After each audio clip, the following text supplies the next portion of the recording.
गुरु प्यारी साध संगत जी, प्रेम से कहना धन निरंकार जी। आशा करती हूँ सद्गुरु माता जी की कृपा से आप सभी बहुत अच्छे होंगे।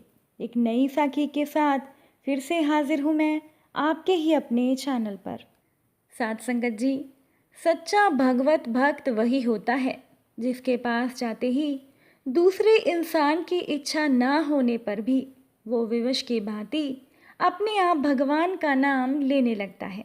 और आज की साखी ऐसे ही एक भगवान के भक्त पर आधारित है। तो चलिए आज की साखी सुनते हैं। साध संगत जी, एक भगवान का भक्त था जिनका नाम था श्री गणेश नाथ जी। अब बचपन से ही गणेश नाथ में भक्ति के संस्कार पड़े थे। उनकी माँ उन्हें प्रोत्साहित करती और वो तुतलाते हुए भगवान का नाम लेकर नाचते थे।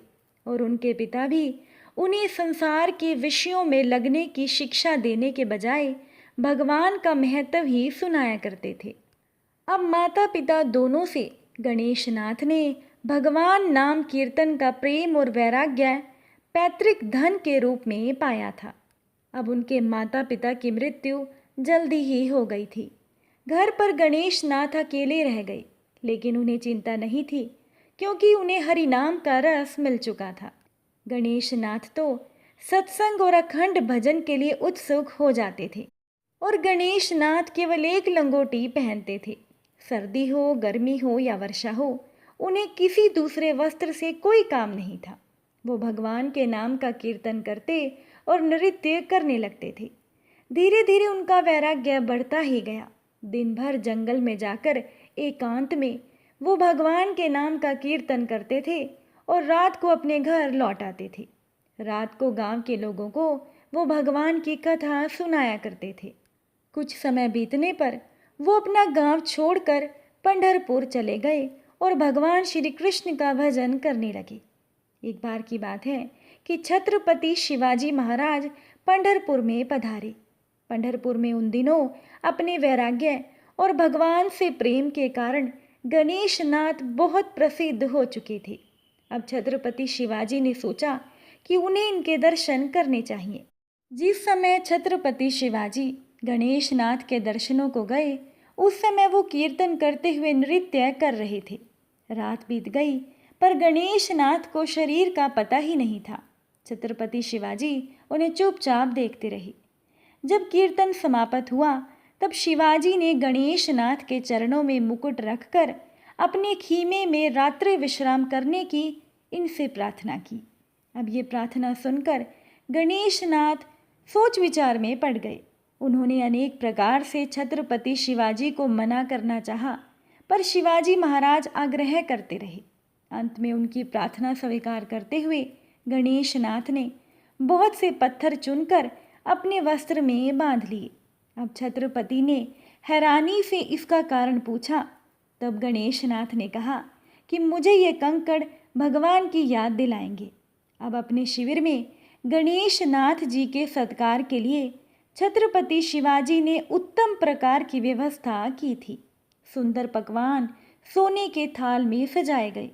सुगंधित जल से गणेश नाथ जी के चरण धोए थे खुद छत्रपति शिवाजी ने।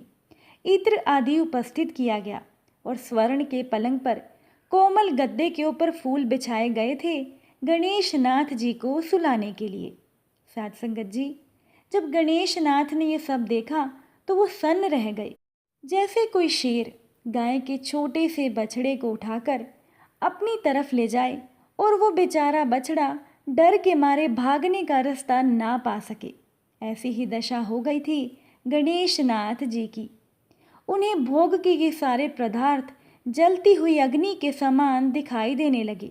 किसी प्रकार थोड़ा सा वो कुछ खाकर विश्राम करने लगे और उस फूल बिछी हुई शैया पर अपने साथ लाई हुई बड़ी गठरी के कंकड़ों को बिछाकर गणेश नाथ जी उन पर बैठ गए और बैठकर रोने लगे।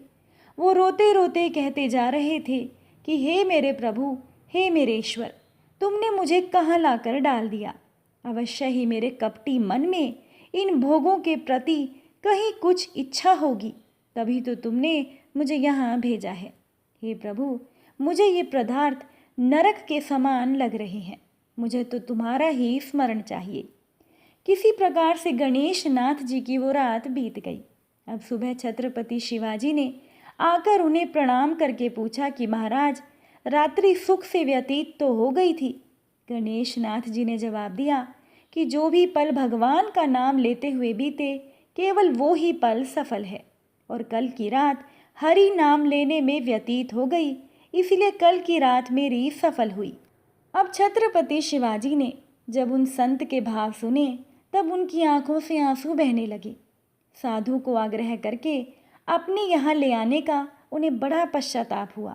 छत्रपति ने गणेश नाथ जी के चरणों में गिरकर माफ़ी मांगी।